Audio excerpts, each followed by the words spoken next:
Good morning. I'm Tom Homan, Board Czar President Trump. I'm going to read a statement real quick. Then after I read the statement, I'll take questions. I'm here with Sam Molson, Director of ICE and Enforcement Removal Operations for the St. Paul Field Office. Stephen Schrank, Acting Special Agent in charge for ICE Homeland Security Investigations. And Chris Kuhn, Deputy Chief Patrol Agent for the United States Border Patrol. I'm very pleased to report that this surge operation and our work here with state and local officials to improve coordination and achieve mutual goals, as well as our efforts to address issues of concern here on the ground, have yielded the successful results we have came here for. The Twin Cities and Minnesota in general are and will continue to be much safer for the communities here because of what we have accomplished under President Trump's leadership. I previously shared with you before I got here. Before I even got here, I met with, I said I was going to meet with the governor, the AG, and the Mayor Fry, Mayor Herr, and I've done all of that. I've also met with various police chiefs and sheriffs. And one thing we all had in common was the importance of ensuring and maintaining public safety. Overall, we made a lot of progress through extensive engagement, meeting with them and other key stakeholders. And it is expected that those engagements and discussions will continue going forward in order to enhance exchange of information and more coordination. As a result of this surge operation, we have greatly reduced the number of targets for enforcement action. And many criminal aliens have been arrested and taken off the streets, including murderers, sex offenders, national security threats, gang members, and other violent criminals. Just this week, ICE arrested a criminal alien with criminal convictions for rape, acts with a child under 14 years of age with force, lewd and lascivious acts with a child under 14. ICE also arrested 2 criminal aliens with criminal sexual misconduct convictions, among other violent criminals. Through targeted enforcement operations based on reasonable suspicion and prioritizing safety and security, ICE will continue to identify, arrest, and remove illegal aliens that pose a risk to public safety, like we've done for years. And our officers will carry out those duties with professionalism, integrity, and compassion, like we've done for years. We will enforce the immigration law against all persons in the United States illegally. I want to say something about the various unfounded complaints I'm hearing about ICE enforcement operations. During the surge operation, ICE has not arrested anybody inside a hospital.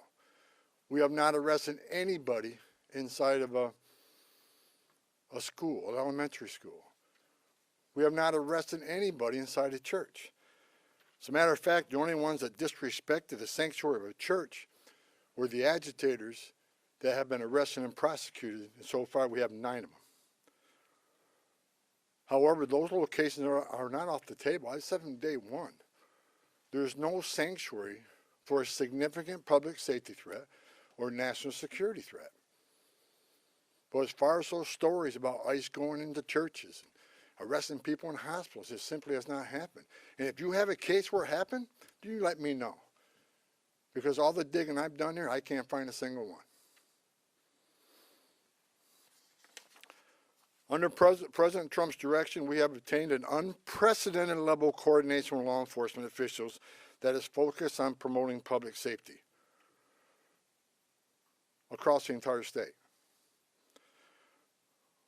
While I don't agree with Governor Walz and Attorney General Ellis on everything, I appreciate the support the governor gives to state agencies who coordinate with us in a manner intended to promote public safety.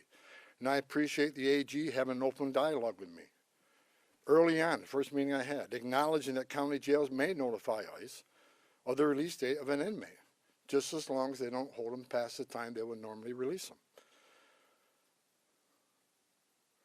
We now have the ability to arrest criminal aliens in the safety and security of jails throughout the state at the time they're being released, like we've done in other states. I've also directed the strategic placement of officers in certain areas throughout the states that can respond quickly to sheriffs that want to release somebody and notify us We need to be nearby so they don't hold them unnecessarily. So we worked on a strategic plan to reassign officers in those key locations.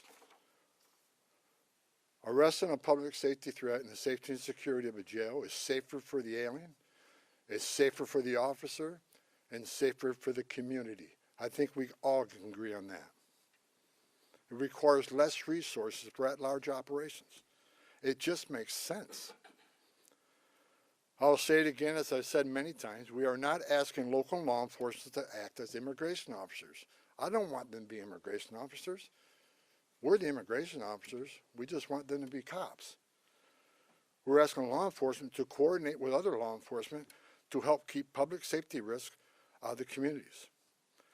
We have also strengthened our existing coordination with the state to target and take custody of criminal aliens more efficiently and effectively. As a result of our efforts here, Minnesota is now less of a sanctuary state for criminals. And we are proud of the public safety threats we have removed from the criminal aliens out of this state. As I said in my first press conference a couple weeks ago, President Trump didn't send me here because the operations were being run and conducted perfectly. I came here to identify issues and implement solutions to improve our mission execution. Since that time, in order to improve target enforcement operation, I and my team here, we made personnel changes. We integrated BP with the ICE teams. We established a single unified chain of command structure. We strengthened joint intelligence and targeting capabilities. We deployed body cameras. We increased the footprint of internal affairs. We commuted zero tolerance for misconduct.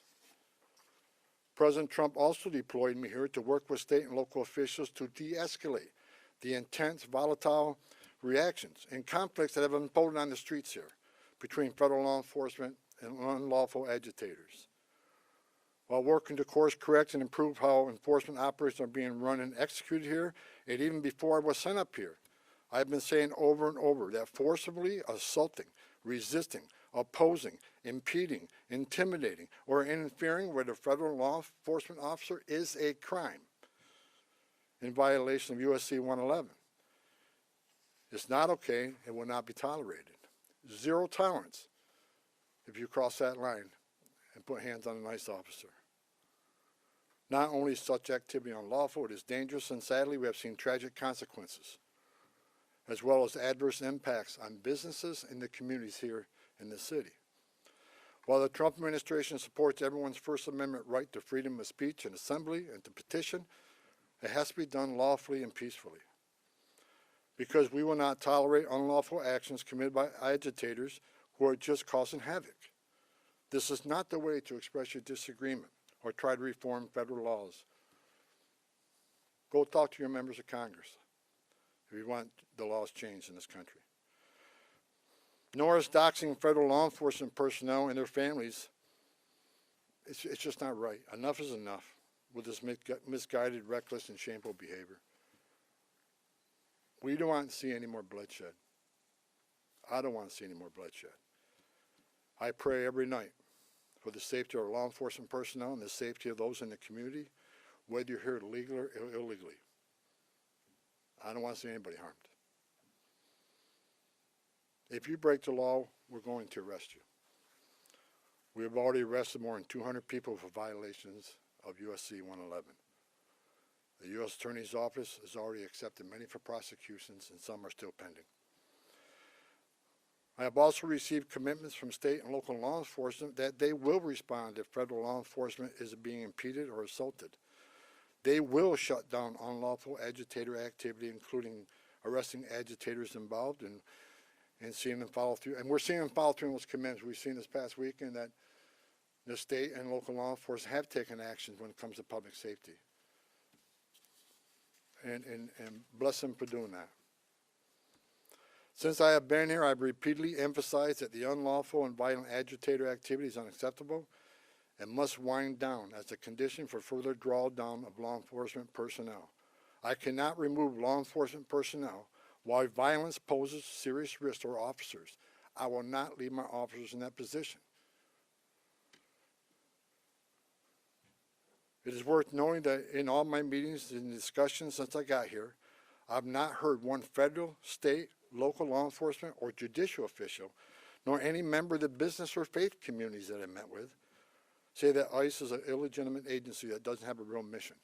Quite the opposite. All I've heard is the acknowledgement that federal immigration laws passed by Congress do exist, and ICE has a legitimate responsibility to enforce those laws. ICE is a legitimate federal law enforcement agency. We're not out scouring the streets to disappear people or deny people their civil rights or due process. In addition to taking public safety threats off the street, ICE here in this state have located 3,364 missing unaccompanied alien children. Children that the last administration lost and weren't even looking for. That's because of the leadership of President Trump, these children were located. As part of the de-escalation efforts, I have called on state and local officials these past few weeks to tone down the rhetoric and denounce unlawful activities being conducted by the agitators.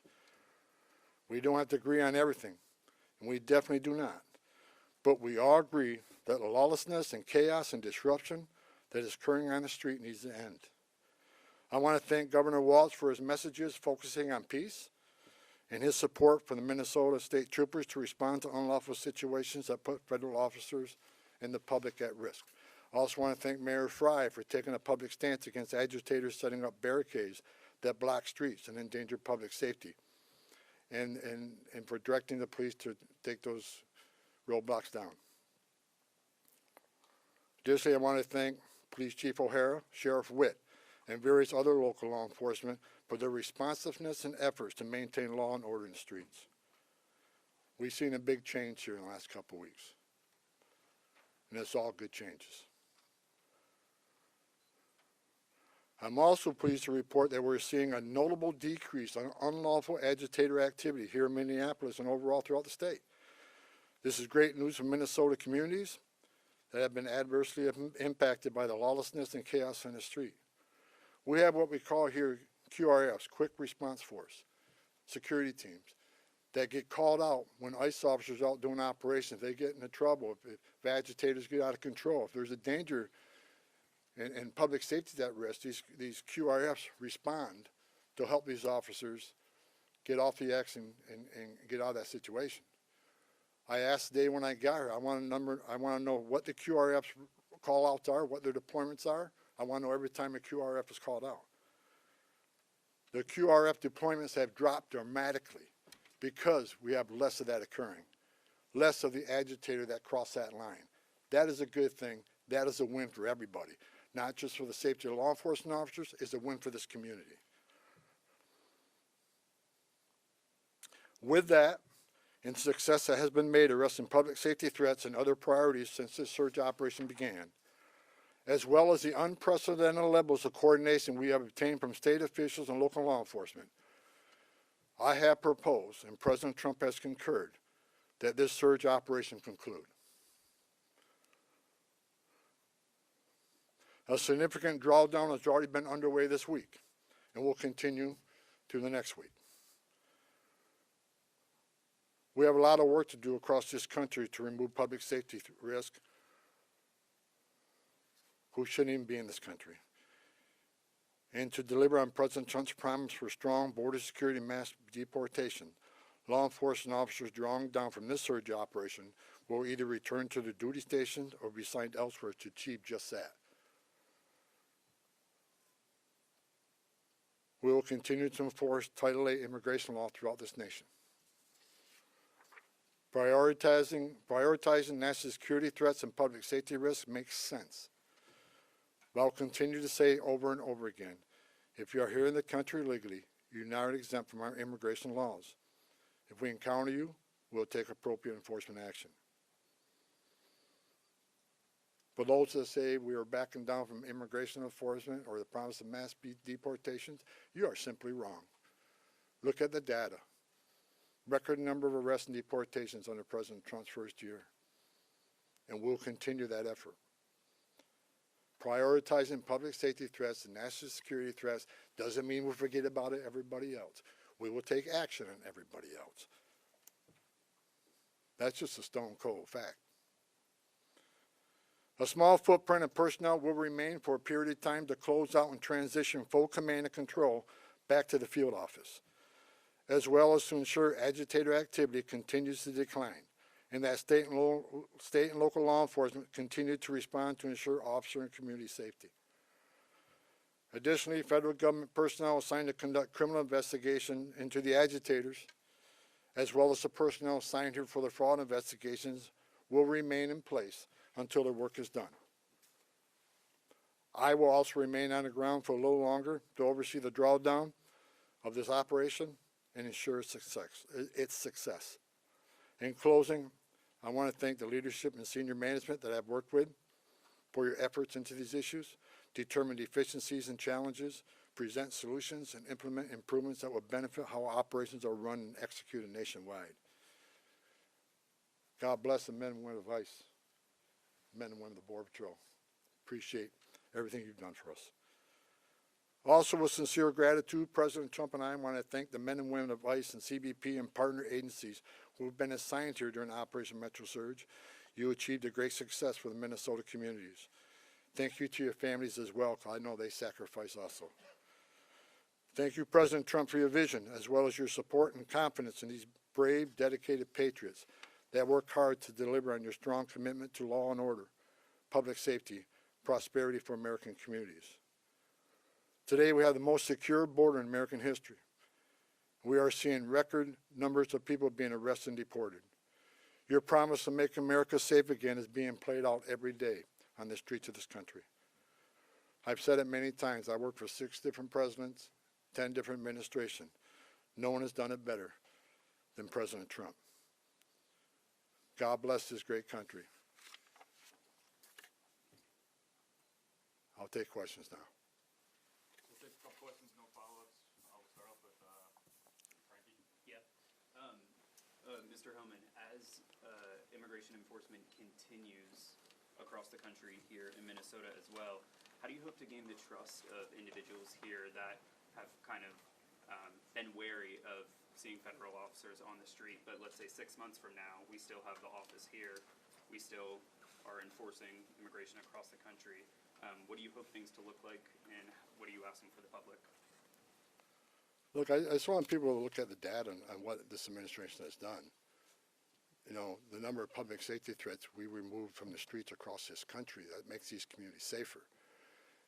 ICE has had an office here for decades. Before it was called INS, Immigration Naturalization Service. This footprint will remain here, and they'll continue to do immigration enforcement here. But as President Trump has said from day one, we're going to prioritize the public safety threats. Again, but prioritization doesn't mean forget about everybody else. That means you have a criminal alien here and non-criminal here. The criminal always comes first because he's the biggest threat to the communities. We're going to continue to force immigration law. But we're going to get back to the footprint here, the normal footprint here. But there will be some security teams staying here, the QRFs, until we're assured that those agitators incidents either stay low or further decline. I'm not going to remove everybody out of the safety of our officers, but like I said, and Operation Metro Surge is ending. And in the next week, we're going to deploy the officers here in detail back to their home stations or other areas of the country that are needed. But we're going to continue to enforce immigration law. That's what the American people voted for. But it has to be a priority of criminals. And look, I hear all the hate about, you know, you should arrest everybody. Well, we are. But we're prioritizing those who are the biggest threat to our community.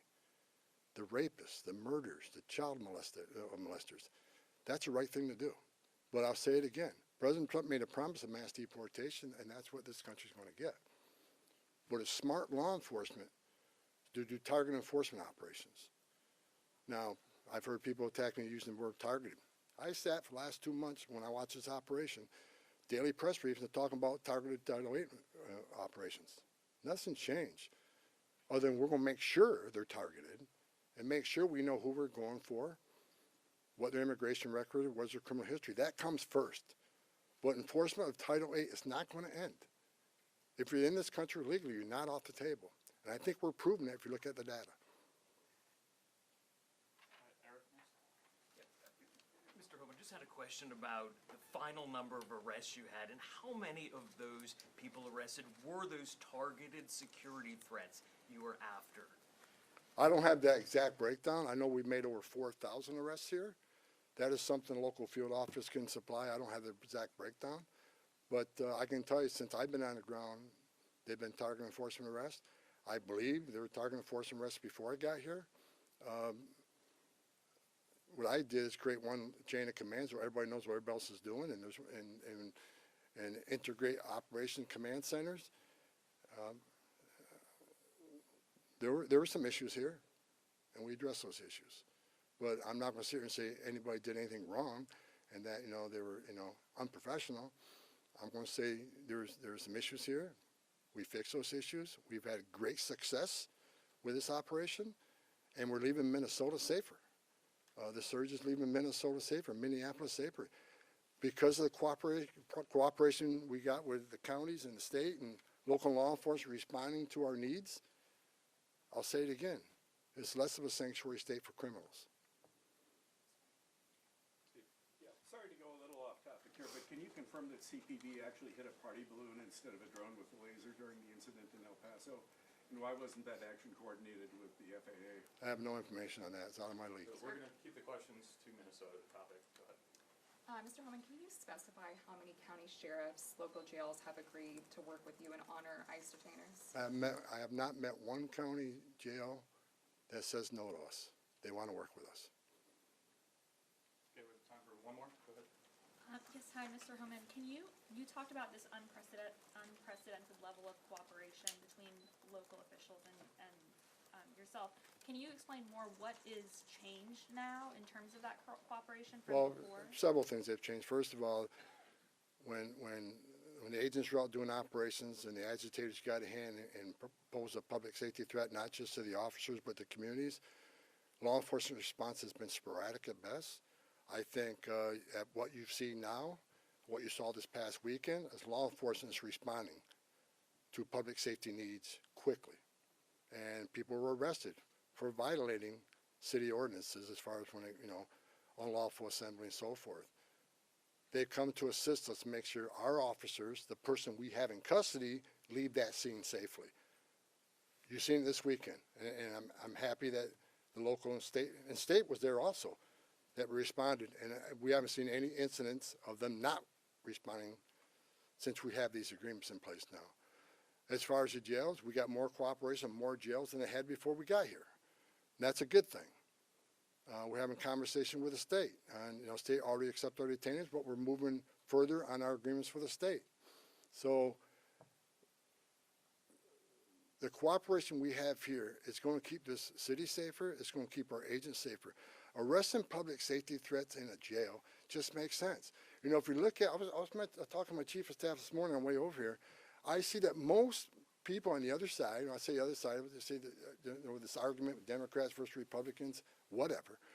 But most of the people, even Democrats, are saying they want public safety threats to be the focus. They think public safety threats, illegal aliens, should be addressed. But to say that and not let us into jail, you can't square that. I just noticed the governor of New York, my home state.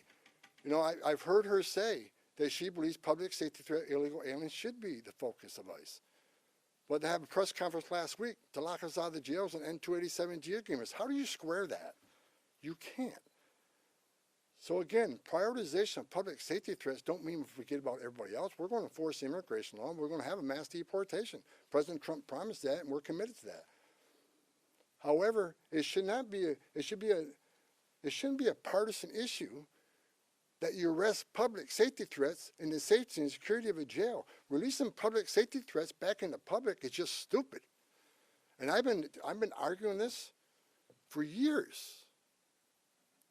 And I hope Congress takes action on sanctuary cities and sanctuary states. It makes sense. If you think about it, even the argument I hear, well, victims and witnesses of crime that are in the country illegally want to feel safe to come to law enforcement and to report those crimes without fearing that this law enforcement agency is working with ICE. That's a bunch of crap. Because victims and witnesses of crime don't want the bad guy released to the neighborhood either. It's ridiculous. We want access to the person that you chose The local jurisdiction chose to lock in a jail cell. And we have that cooperation here now. It's the right thing to do, and it makes this community safer. This community is safer because we arrested 4,000 illegal aliens in this, over 4,000 illegal aliens here, many of them public safety threat, not all of them. As I said, we're going to force immigration law, but this community is much safer because of President Trump's leadership and the men and women standing on this stage.